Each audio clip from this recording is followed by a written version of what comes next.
Donc dans cette vidéo, je reprends plus en détail des conseils pour réduire les troubles du climatéaire de la ménopause avec cette optimisation donc, de la production d'œstrogènes.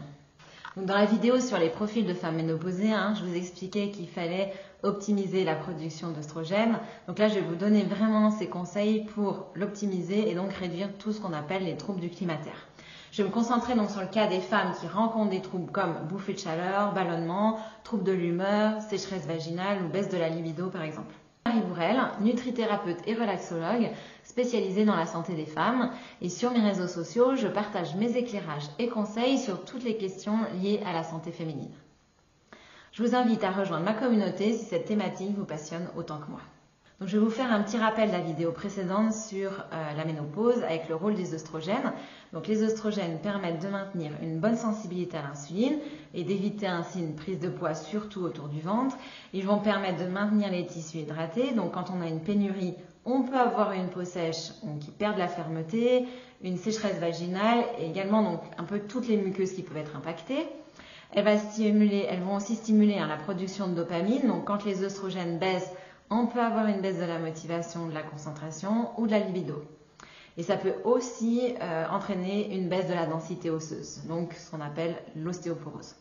C'est donc un enjeu santé important pour nous les femmes de maintenir un taux d'œstrogène aussi haut que possible, le plus longtemps possible. Donc tout l'enjeu pour vivre en pleine santé dans cette deuxième moitié de vie va être vraiment d'optimiser cette fabrication d'œstrogène. Je veux d'abord vous parler quelques minutes du traitement hormonal substitutif qui peut être prescrit par votre gynécologue pour vous aider à diminuer tous ces troubles handicapants que vous pourriez vivre. Donc, ce traitement a fait l'objet de nombreux débats suite à des études, mais ces études n'étaient pas du tout pertinentes par rapport au traitement dont nous parlons aujourd'hui. En effet, là, quand on parle de traitement substitutif hormonal pour la ménopause, on va parler de traitement à base d'hormones bioidentiques, donc vraiment identiques à celles que votre corps sécréterait s'il y en avait encore. Donc c'est comme si vous aviez toujours vos ovaires qui travaillent.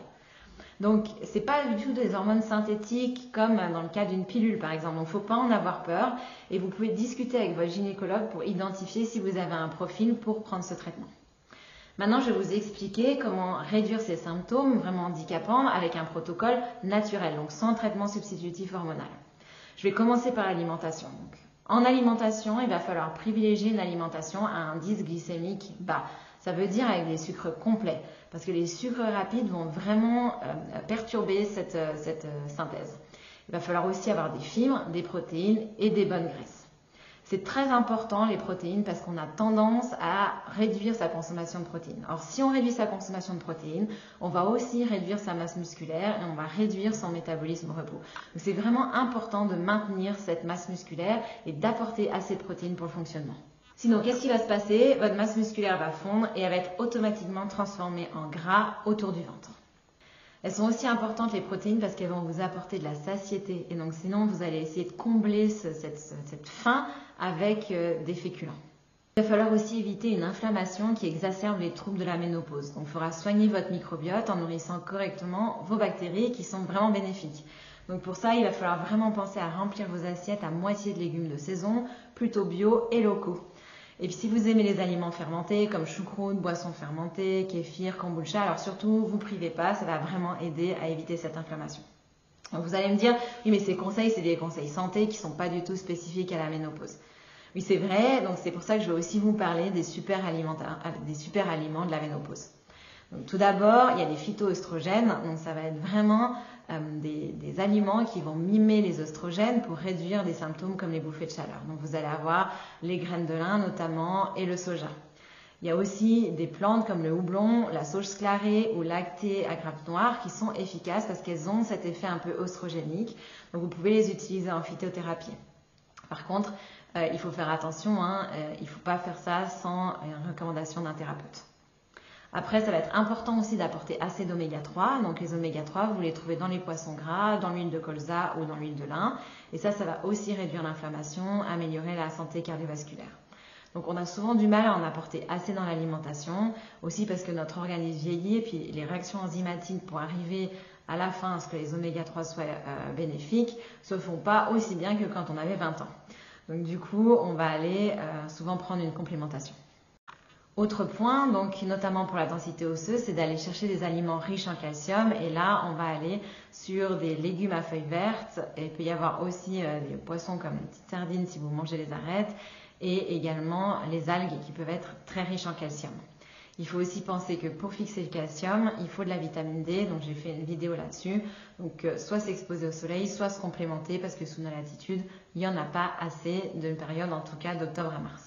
Suivant si vous avez des troubles du sommeil, de l'anxiété, de l'irritabilité, vous pourrez également travailler les axes de détente avec une alimentation qui va stimuler la production de sérotonine et peut aussi améliorer donc le sommeil, réduire les bouffées de chaleur et les sueurs nocturnes. Il y a une plante comme la griffonia qui est également une bonne aide dans ce cas-là. Il faudra éviter certains aliments, donc vraiment les sucres raffinés augmentent l'inflammation, l'alcool et la caféine ça peut aggraver les bouffées de chaleur et perturber le sommeil.